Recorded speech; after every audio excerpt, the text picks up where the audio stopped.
अस्सलाम वालेकुम व्यूअर्स, मैं हूं उमैन ज़मानी। दोस्तों, आज हम यूएस हिस्ट्री का जो पेपर है उसके एमसीक्यू सॉल्व करेंगे सीएसएस 2022 के पेपर के। तो उसमें हमारे पास पहला क्वेश्चन है, टेक्सास वर एनेक्स्ड इन, कि टेक्सास जो अमेरिका की यूएसए की रियासत है उसको कब मिलाया गया था यूएसए से। तो इसमें ऑप्शन देखते हैं, इसका सही ऑप्शन है 1845। तो दोस्तों उसके बाद हमारे पास क्वेश्चन है, Utah's organization as a state was delayed because of, कि दोस्तों उत्ताह जो है एक अमेरिका की यूएसए की स्टेट है, ये बोल रहा है उसको एज ए स्टेट कबूल करने में इतनी देर क्यों की गई थी। तो इसमें कंफर्म नहीं है मुझे कोई भी ऑप्शन। एक सोर्स में लिखा हुआ था पॉलीगेमी, लेकिन इसका आप देख लें, इसका मुझे कंफर्म नहीं है। अगला क्वेश्चन हम देखेंगे, Dred Scott was a slave from, कि ड्रेड स्कॉट कहाँ से स्लेव था, किस रियासत से। तो इसमें एक ऑप्शन क्लियर था मिसौरी, जो इसका सही ऑप्शन है, बाकी ऑप्शन क्लियर नज़र नहीं आ रहे थे। तो मिसौरी से ये था, ड्रेड स्कॉट स्लेव था। अगला क्वेश्चन है हमारे पास, इन 1609 which company hired Henry Hudson for exploration, के हेनरी हुडसन को कौन सी कंपनी ने हायर किया था एक्सप्लोरेशन के लिए। तो दोस्तों हेनरी हुडसन जो था ये एक सयाह था, जैसे कोलंबस वगैरह होते थे। इसको टास्क दिया गया था कि यूरोप से एशिया तक तुम्हें कोई छोटा सा या मुख्तसर रास्ता तुमने डिस्कवर करना है आर्कटिक ओशन के थ्रू, मतलब यूरोप से एशिया जाने का रास्ता इसको डिस्कवर करने का टास्क दिया गया था। और इसने इंग्लैंड के लिए भी काम किया था, और ये जो 1609 में इसने डच ईस्ट इंडिया कंपनी के लिए काम किया था। तो अगला हमारे पास है, King Charles two was restored in, के किंग चार्ल्स टू को कब रिस्टोर किया गया था। तो दोस्तों ये इंग्लैंड का बादशाह था किंग चार्ल्स टू, इसकी हुकूमत ख़त्म हुई थी और बाद में इसको रिस्टोर किया गया था 1660 में, 1660 में इसको रिस्टोर किया गया था। अगला क्वेश्चन है हमारे पास, New Jersey, Delaware and Pennsylvania, ये जो थी ये इनको किस तरह इस्टेब्लिश किया गया था, एज ए चार्टर्ड कॉलोनीज़ या रॉयल कॉलोनीज़ या प्रोप्राइटरी कॉलोनीज़ या नन ऑफ दीज। तो दोस्तों ये जो तीन इलाकों के नाम लिखे गए हैं ये थी प्रोप्राइटरी कॉलोनीज़। ये ब्रिटिश की कॉलोनी थी, अमेरिका जो दो कॉन्टिनेंट है, नॉर्थ और साउथ, उसमें ये कॉलोनीज़ थी। और इनको प्रोप्राइटरी क्यों कहा जाता था, प्रोप्राइटरी कॉलोनीज़ वो होती थी कि जो बरतानवी हुकूमत या ताज बरतानिया की जानिब से जो अपने पसंद के लोग होते थे ना, उनको बड़े बड़े इलाके या स्टेट्स दी जाती थी कि यहाँ आप हुकूमत करो, इसको बोलते हैं प्रोप्राइटरी कॉलोनीज़। और इससे पहले जो तरीका था कि जो कॉलोनीज़ होती थी न्यू वर्ल्ड में, यानी अमेरिका के जो दो कॉन्टिनेंट हैं उसमें जॉइंट स्टॉक कंपनीज़ होती थी, उनके थ्रू ये रन की जाती थी ये कॉलोनीज़। जैसे स्टॉक की कंपनीज़ होती हैं, उनके शेयर्स होते हैं मार्केट में, इस तरह कंपनीज़ के थ्रू इन जो है वो कॉलोनीज़ को मेंटेन किया जाता था।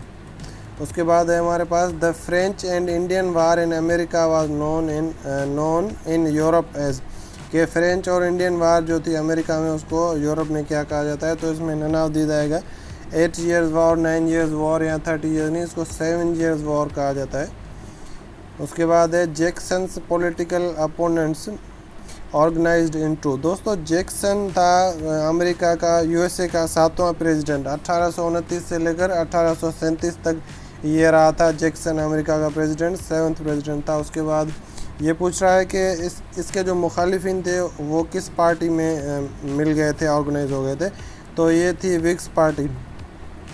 उसके बाद है, the first women's right convention, ये कहाँ पर हुआ था ये पूछ रहा है।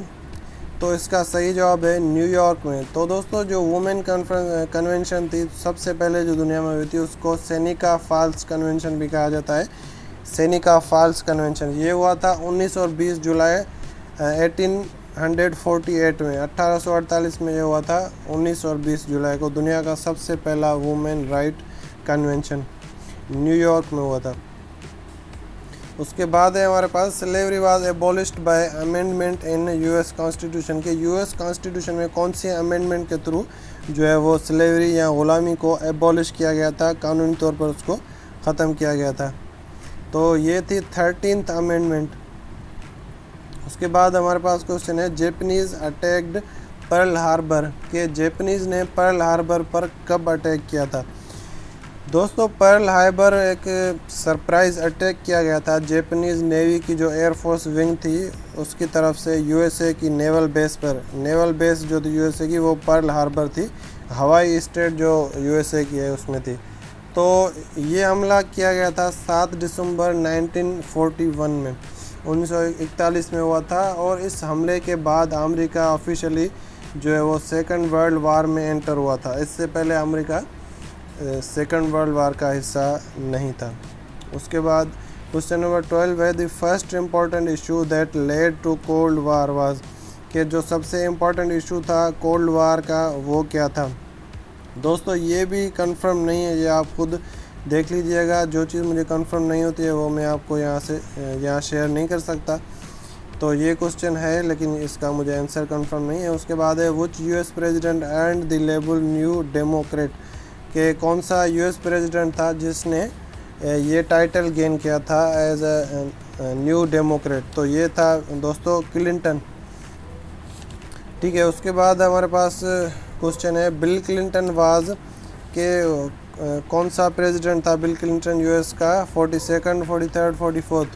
तो बिल क्लिंटन जो था वो 42nd प्रेसिडेंट था यूएसए का, यूनाइटेड स्टेट्स ऑफ अमेरिका का। दोस्तों अगला क्वेश्चन है हमारे पास the declaration of independence was signed on, के इंडिपेंडेंस की जो डिक्लेरेशन है वो कब साइन की गई थी। तो दोस्तों इसमें हमारे पास कोई भी ऑप्शन सही नहीं है। डिक्लेरेशन ऑफ इंडिपेंडेंस जो साइन हुई थी वो हुई थी 2 अगस्त 1776 में। तो इसमें 1976 है सारे ऑप्शन में, तो इसमें होगा गलत है, नन ऑफ देम होगा, क्योंकि ये हुई थी 2 अगस्त 1776। उसके बाद है हमारे पास Truman doctrine was a document about. Truman एक अमेरिका यूएसए का प्रेसिडेंट था, उनकी एक पॉलिसी बनाई गई थी। ये पूछ रहा है ट्रूमन डॉक्ट्राइन किसके बारे में थी, तो ये रशिया के बारे में थी, इनफैक्ट सोवियत यूनियन के बारे में थी, उस टाइम सोवियत यूनियन था। उसके बाद हमारे पास है Oslo agreement was signed in the year. दोस्तों ये Oslo agreement sign 2 Oslo agreement थे, इनफैक्ट ओस्लो एग्रीमेंट हुए थे इसराइल और पीएलओ यानी Palestine Liberation Organization, Palestinian Liberation Organization जो यासिर अरफात की थी। और ये यासिर अरफात की जानिब से ओस्लो एग्रीमेंट में इम्पोर्टेंट किरदार निभाया गया था। तो ओस्लो के 2 होते थे, 2 एग्रीमेंट, ओस्लो अकार्ड भी इसको बोलते हैं, ओस्लो 1 और ओस्लो 2। जो ओस्लो 1 हुआ था वो 1993 में हुआ था। और इसमें क्या था कि ओस्लो अकार्ड में पीएलओ ने फर्स्ट टाइम इसराइल को एज अ कंट्री तस्लीम किया था। और इसराइल ने जो रिटर्न में किया था पीएलओ को, उन्होंने फ़लस्तीनियों की as a representative, as a उनकी फ़लस्तीनियों की तर्जुमान जमात के तौर पर तस्लीम किया था पीएलओ को। तो ये था ओस्लो अकार्ड ऑल अबाउट।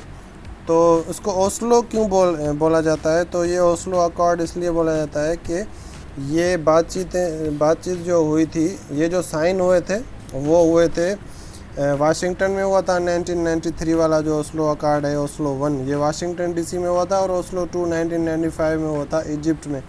तो इसको ओस्लो इसलिए बोला जाता है कि जो सबसे सीक्रेट कन्वर्सेशन या नेगोशिएशन हुई थी वो शुरू हुई थी ओस्लो में, तो इसलिए उसको ओस्लो अकार्ड बोलता है। The Taliban first time came to power in Afghanistan, के अफ़गानिस्तान में तालिबान की हुकूमत सबसे पहले कब कायम हुई थी, ये हुई थी 1996 में।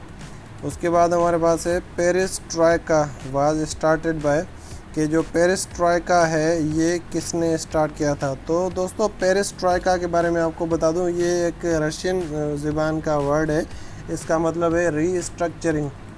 तो ये जो रिफॉर्म प्रोग्राम था एक रशिया में, जो गोर्बाचेव थे रशियन कम्युनिस्ट पार्टी के, उन्होंने ये प्रोग्राम अनाउंस किया था रशिया में। इस प्रोग्राम के 2 मेन नुकात थे कि इसमें काफ़ी मेजर चेंजेस की गई थी रशियन इकोनॉमिक सिस्टम में और पॉलिटिकल सिस्टम में।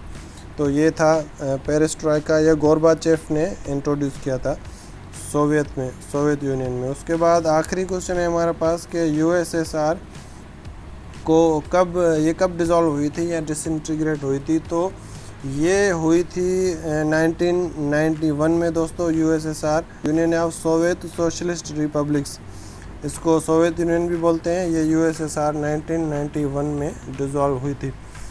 तो दोस्तों ये थे हमारे पास क्वेश्चंस यूएस हिस्ट्री के। उम्मीद है आपको वीडियो में काफ़ी इन्फॉर्मेशन मिली होगी, आपकी नॉलेज में इजाफा हुआ होगा।